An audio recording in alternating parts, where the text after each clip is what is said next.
You know, the pilot episode of Justified only had around 8 minutes of action. I know because I timed it. Now, when I finished the first draft of my crime novel and was preparing to write the second draft, I began thinking, is this boring? To test this, I rewatched probably for the 10th time the pilot episode of the TV show Justified, and I timed the scenes containing action. If you've never seen the show, go watch it. I cannot recommend it enough. It's like a modern Western,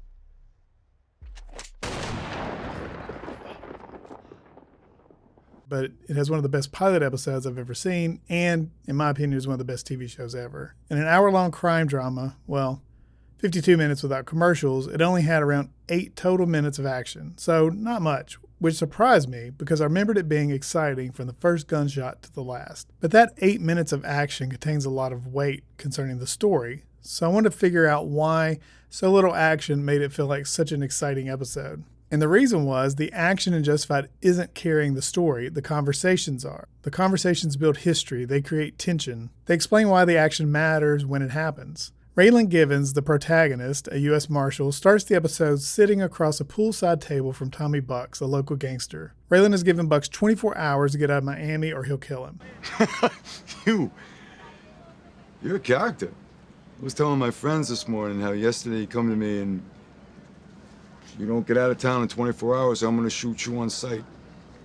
Come on, what is that? They thought it was a joke. They started laughing. You tell them about the man you killed? The way you did it? Because I found nothing funny in that. The entire intro scene takes up about 3 minutes, but the action at the end only takes up about 15 seconds of that.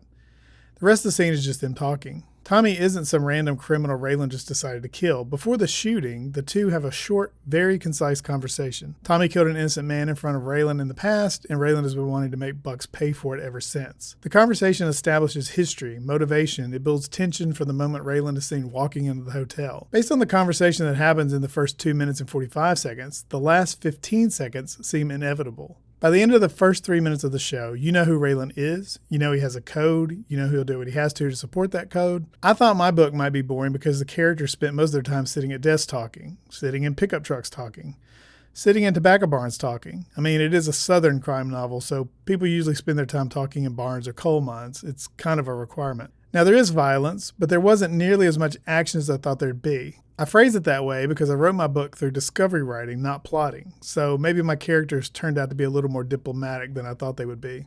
Again, this is my first book. I've worked as a writer and a designer for over 25 years, but writing fiction turned out to be a lot more difficult than I realized. So back to Raylan. What's interesting is the next 49 minutes of Justified mirrors the first 3 minutes.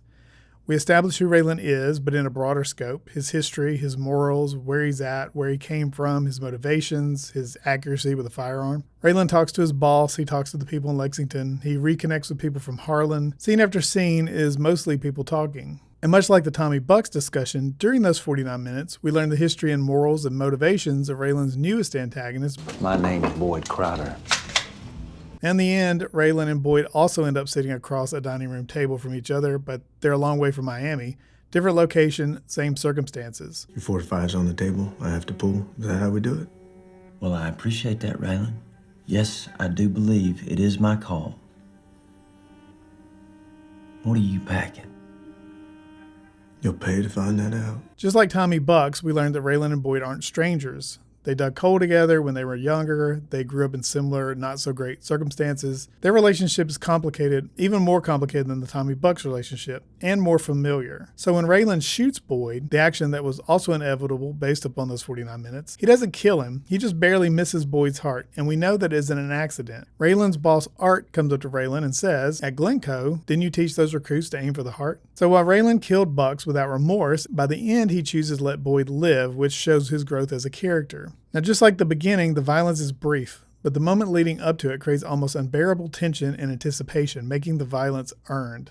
So we usually picture actions as punches, explosions, gunfights, car chases, but those are physical actions. Dramatic action can be just as impactful, if not more. So after watching this from a writer's standpoint, I've realized conversations are still action because things happened, they moved the story along. So I started asking myself, did someone reveal something important in this scene? Did a relationship become stronger or weaker? Did someone make a decision that changes the story? Do the characters leave the scene in a different situation than when they entered it? If the answer is yes, the scene is doing its job and the story is moving forward thanks to the dramatic action. Now that doesn't mean physical action is any less important, but it might not be as important as you think. Those physical moments become much more powerful when the story has earned them through the dramatic action. I think that's one of the reasons Justify holds up so well. By the time Raylan shoots Boyd, the conversations have caused us to become so invested in these characters that the physical actions actually matter. If we care about the characters, the action has weight. If we don't, well, someone just got shot, so what?